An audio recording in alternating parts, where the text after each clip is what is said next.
Hey guys, welcome to yet another video on this channel, and in this video we'll be going to understand the sandbox in detail for our Codex CLI. So if you don't know what sandbox are, let me give you a brief detail about the same. So the sandbox is the technical boundary that isolates autonomous AI code execution. It prevents the AI agent from gaining unrestricted access to your computer, protecting your files and network. So when Codex runs terminal commands like compiling code, running tests, or managing packages, it spawns these commands inside a constrained environment rather than executing them with full host permissions.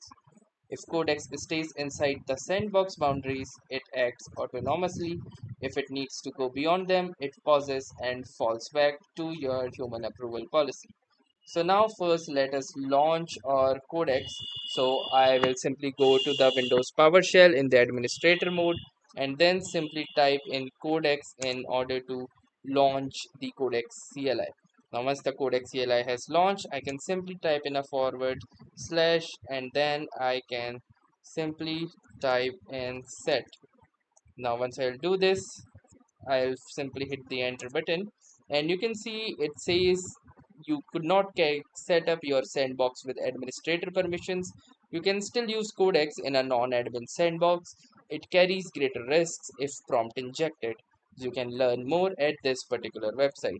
So we can also navigate to this website as well to get a little bit of more further information about the same.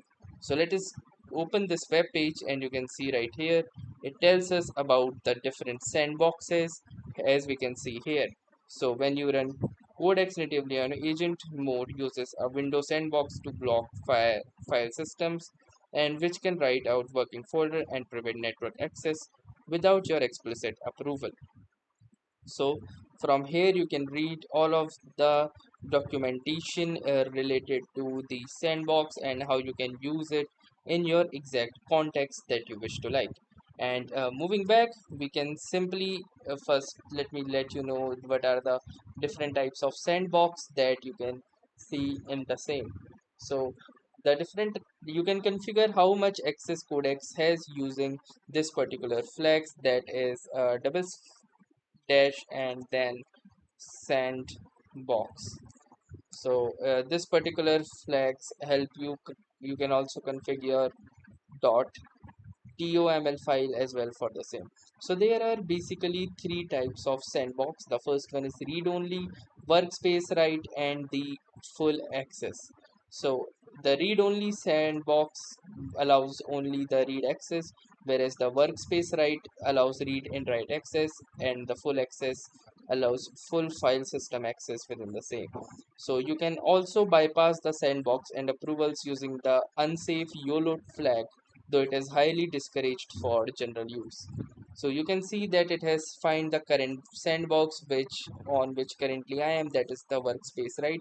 You can read files generally and write within these two particular local files or directories that I have provided the access. Network is restricted, so commands that need download or external access may require approval, which it asks for. So the sandbox behaves differently under different hoods. So for example, the Codex CLI maintains identical security logic across platform but enforces it using native operation system primitives. So they are different for Mac OS, Linux and Windows, all of them. So let's try to continue the same. I'll simply type in the set option and then from here I will try setting up admin sandbox again. So if I type in the admin sandbox, it's particularly specify. Okay, so as here you can see that currently it is not allowing me to use an admin sandbox because currently I'm logged in with my administrator.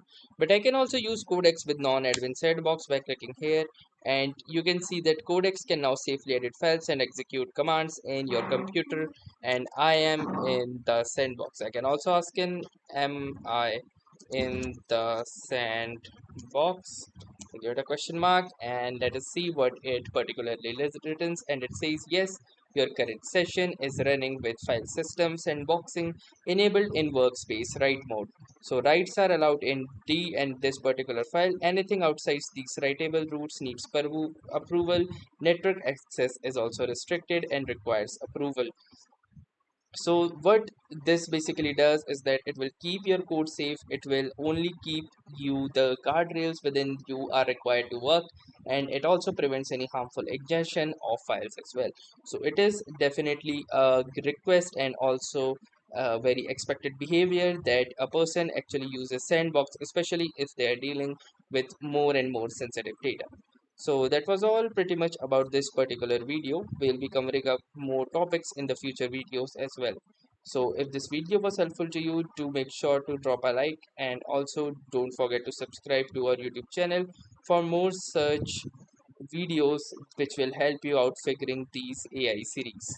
So having said that, do make sure to like the video, subscribe our channel, share this with your friends and family so that they can also get insights about safe usage of the AI agents like Codex. Thanks for watching and have a nice day.